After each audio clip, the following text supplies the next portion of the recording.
Praise the Lord. கர்த்தருடைய பரிசுத்த நாமம் மகிமைப்படுவதாக. கர்த்தர் இந்த நாளை நமக்கு ஆசீர்வதித்து தருவாராக. இந்த நாளிலும் ஆண்டவர் கொடுத்த வேத வசனம் 2 கொரிந்தியர் 4ஆம் அதிகாரம் 16ஆம் வசனம். ஆனபடியினாலே நாங்கள் சோர்ந்து போகிறதில்லை. எங்கள் புறம்பான மனுஷனானது அழிந்தும் உள்ளான மனுஷனானது நாளுக்கு நாள் புதிதாக்கப்படுகிறது. அல்லேலூயா. கர்த்தருடைய பரிசுத்த நாமம் மகிமைப்படுவதாக. அப்போஸ்தலனாகிய பவுல் தன்னுடைய வாழ்க்கையிலே அவர் அனுபவிக்கிற ஒரு காரியத்தை அவர் இங்கே நிருபத்தில் எழுதுகிறதை பார்க்கிறோம். ஆனபடியினாலே நாங்கள் சோர்ந்து போகிறதில்லை. எங்கள் புறம்பான மனுஷனானது அழிந்தும் உள்ளான மனுஷனானது நாளுக்கு நாள் புதிதாக்கப்படுகிறது என்று எழுதுகிறார். அவர் சோர்ந்து போகாமல் தேவனுக்காக தொடர்ந்து ஓடுவதற்கும் ஊழியம் செய்வதற்கும் காரணத்தை இங்கே சொல்லும் பொழுது, எங்கள் புறம்பான மனுஷனானது அழிந்தாலும் உள்ளான மனுஷனானது நாளுக்கு நாள் புதிதாக்கப்படுகிறது என்று சொல்கிறார். இந்த அனுபவத்தின் மூலமாக அவர் தன்னுடைய ஓட்டத்தை, விசுவாசத்தை அவர் இறுதி வரை காத்து கொண்டார் என்று நாம் பார்க்கிறோம். ஆகவே அப்போஸ்தலனாகிய பவுல் இந்த உள்ளான மனுஷனானது நாளுக்கு நாள் புதிதாக்கப்படுகிறதற்கு அவர் செய்த காரியங்களை நாம் பார்க்க முடிகிறது. இதே 2 கொரிந்தியர் 4ஆம் அதிகாரத்திலே அவர் சொல்லுகிறார், நாங்கள் எப்பக்கத்தில் நெருக்கப்பட்டும் ஒடுங்கி போகிறதில்லை, கலக்கமடைந்தும் மனமுறிவடைகிறதில்லை, துன்பப்படுத்தப்பட்டும் கைவிடப்படுகிறதில்லை, கீழே தள்ளப்பட்டும் மடிந்து போகிறதில்லை. கர்த்தராகிய இயேசு கிறிஸ்துவினுடைய ஜீவனும் எங்கள் சரீரத்திலே விளங்கும்படி இயேசுவின் மரணத்தை எப்பொழுதும் எங்கள் சரீரத்திலே சுமந்து திரிகிறோம் என்று தேவனை மகிமைப்படுத்துகிறதை பார்க்கிறோம். அவருடைய வாழ்க்கையில நெருக்கத்தையும் போராட்டத்தையும் அவர் பார்த்து சோர்ந்து போகாமல் இயேசு கிறிஸ்துவினுடைய ஜீவன் எங்கள் சரீரத்திலே விளங்கும்படி என்று சொல்கிறார். இயேசு கிறிஸ்துவின் மேல் வைத்திருந்த விசுவாசத்தின் மூலம் அவர் எந்த சூழ்நிலைகளையும் மேற்கொள்கிறதை நாம் பார்க்கிறோம். இயேசு கிறிஸ்துவின் ஜீவன் எங்கள் சரீரத்தில் விளங்கும்படி அவருடைய மரணத்தை எப்பொழுதும் சரீரத்திலே சுமந்து திரிகிறோம் என்று சொல்கிறார்.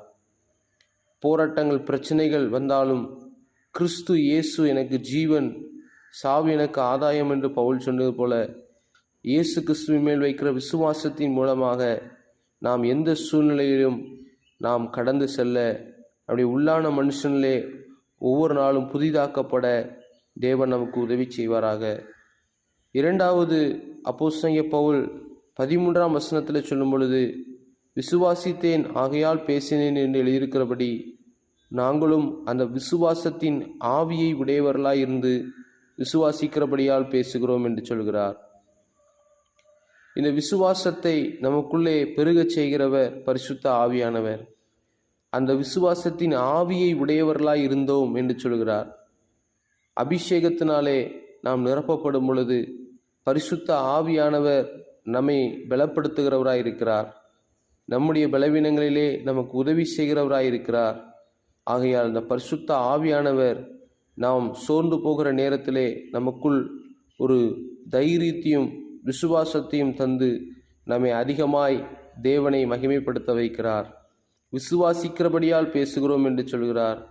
அவர் விசுவாசித்ததை நாவினால் அறிக்கை செய்யும்படி அந்த பரிசுத்த ஆவியானவர் அவரை தைரியப்படுத்தினதை பார்க்கிறோம். ஆகவே முதலாவது இயேசு கிறிஸ்துவினுடைய ஜீவன் அவர் மேல் வைத்த விசுவாசத்தினாலே, 2வது பரிசுத்த ஆவியினாலே உள்ளான மனுஷனிலே புதிதாக்கப்படுகிற அனுபவம், 3வது 15ஆம் வசனத்திலே அப்போஸ்தலனாகிய பவுல் சொல்லும் பொழுது, தேவனுடைய மகிமை விளங்குறதுக்கு ஏதுவாக கிருபையானது அநேகருடைய ஸ்தோத்திரத்தினாலே பெருகும்படிக்கு இவை எல்லாம் உங்கள் நிமித்தம் உண்டாயிருக்கிறது என்று சொல்கிறார். 3வது அவர் சொல்லும் பொழுது, அநேகருடைய ஸ்தோத்திரத்தினாலே கிருபை பெருகும் பொழுது நாம் பலப்படுகிறோம், நாம் புதிதாக்கப்படுகிறோம். ஒருவருக்காக ஒருவர் செய்யும் ஜெபம், ஒருவருக்காக ஒருவர் செய்யும் வேண்டுதல், இதன் மூலமாக அநேகர் ஸ்தோத்திரங்களை நமக்காக செலுத்தும் பொழுது தேவன் நம்மை பலப்படுத்துகிறவராயிருக்கிறார். நாம் தேவனை துதிக்க துதிக்க, ஸ்தோத்திரம் செலுத்த செலுத்த தேவன் நம்மை புதிதாக்கி கொண்டிருக்கிறார்.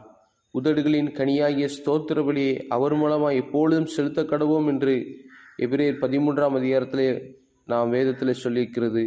ஆகவே ஸ்தோத்திரம் செலுத்த செலுத்த நாம் உள்ளான மனுஷனிலே புதிதாய் மாற்றப்படுகிறோம்.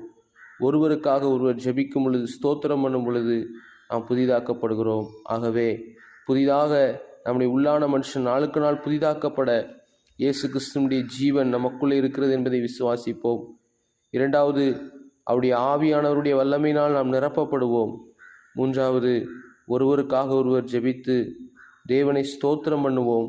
அப்படி செய்யும் பொழுது தேவன் நம்மை உள்ளான மனுஷனிலே வல்லமையாய் பலப்படுத்தி நம்மை புதிதாக்குவார். கர்த்தர் தாமே நம்மை ஆசீர்வதிப்பாராக. God bless you.